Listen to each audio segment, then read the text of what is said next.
this is William and I'm Niels, and we're gonna have a small talk about the state of the confectionery industry in Canada. The confectionery industry in Canada has a value of $2.5 billion in 2007. Chocolate has about 59% of this market. Sugar candy has about 20%, and there are some smaller segments like gum and everyday coach drops with shares of 70% and 4%. There are about 10,000 people working in this industry. It's a very concentrated industry. The leading 8 of Canada have produced about 87% of the value of the shipments, and it's a high multinational level. Almost 60% of all the shipments are counted for foreign controlled companies.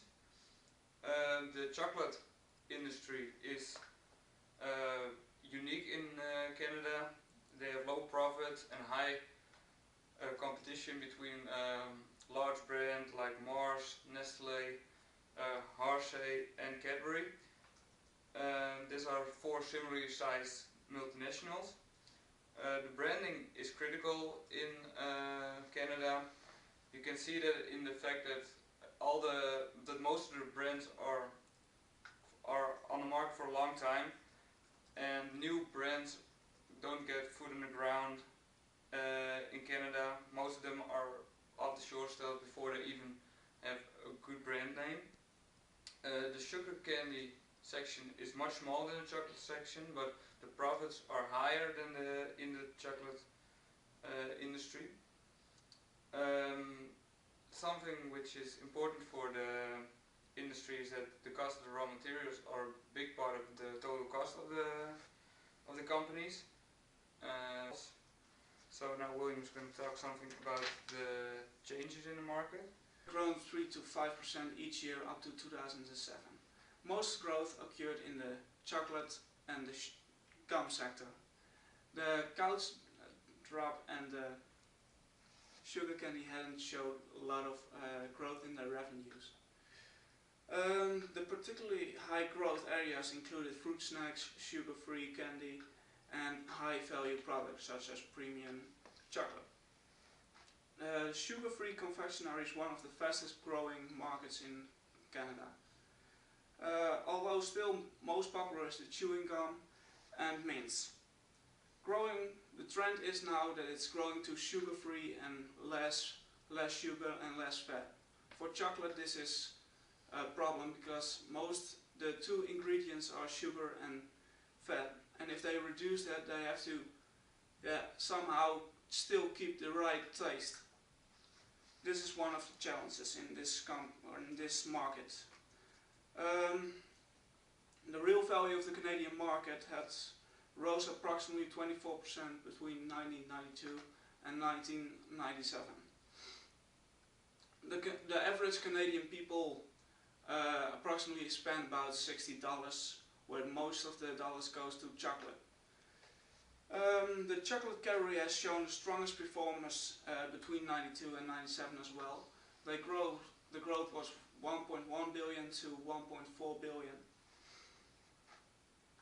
Nowadays the children has more disposable income, and they prefer like the brands because they are really brand aware, and they like toys with their brand or with their chocolate or with a gum.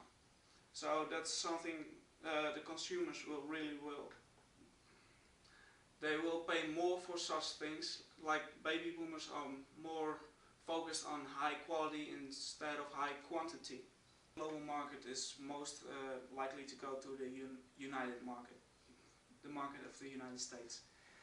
Because they've got lower labor costs and lower sugar costs than American companies, they got a competitive advantage. And if they go just over the border to, for example, Boston, they got lower transportation costs. We can see in Western Europe that the gum sector is the fastest growing. In Japan and Australia, that are the biggest markets, so we don't recommend them to go there. China, however, has the biggest growth potential.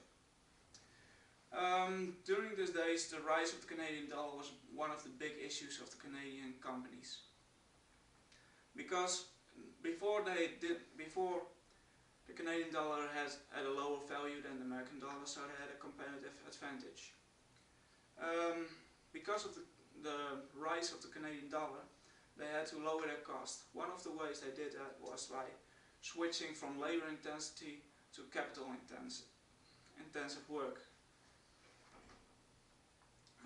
By doing this, they lowered their labor cost and gained a little bit of a competitive advantage. Had to consolidate because they lost their competitive advantage. And by consolidating, they could cut some of their costs. Another way they cut their costs was outsourcing to smaller companies, because they didn't need their specialized equipment. Morley said a number of factors played a role in Canada. There was the price of the dollar, the availability of workers, and how costs compare to plants in other countries. Niels will now continue with the distribution model of the industry. If we look at the business model, we see some important things for the industry. The core capabilities for the industry are the low wages, so the lower cost for producing it, and the exchange rate with the advantage with the US. They have a partner network. For them, it's important to have a good relationship or a good partner network with their producer of raw materials, because the raw materials are a big part of the cost. The major clients like Sobeys and the other major grocery stores. The United States, because that's also one of their largest clients. And then there are some value configurations, so that's almost the same as the core competences or the core capabilities. So they have lower cost. They do an outsourcing to lower the cost even more, and therefore the value proposition is that they can produce products with lower cost than competitors like the US. So that's how they are distinguishing themselves from the competition. Their customer relationship is based on marketing for the marquee brands. They try to reach their customers with just normal marketing like television commercials and advertisements. They also try to create products that are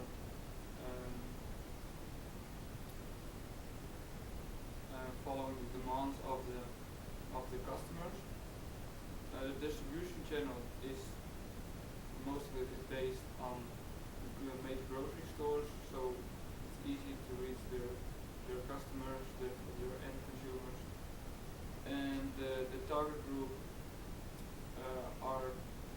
you can say that the target group is just kids and just also normal people who like candy and chocolate and stuff. And the clients are of course the major grocery stores. The industry tries to structure the cost by outsourcing and by automation, so they try to reduce all the costs by doing these things just to keep the benefit from the US. And their revenue streams are the chocolate, are the major streams of their revenues are chocolate operation and the sugarcane operation, and the gum is growing. The biggest threat is that their business model is completely focused on cost, but they don't have that advantage anymore, so they have to find other ways to solve this problem or continue the business. Thanks for your attention.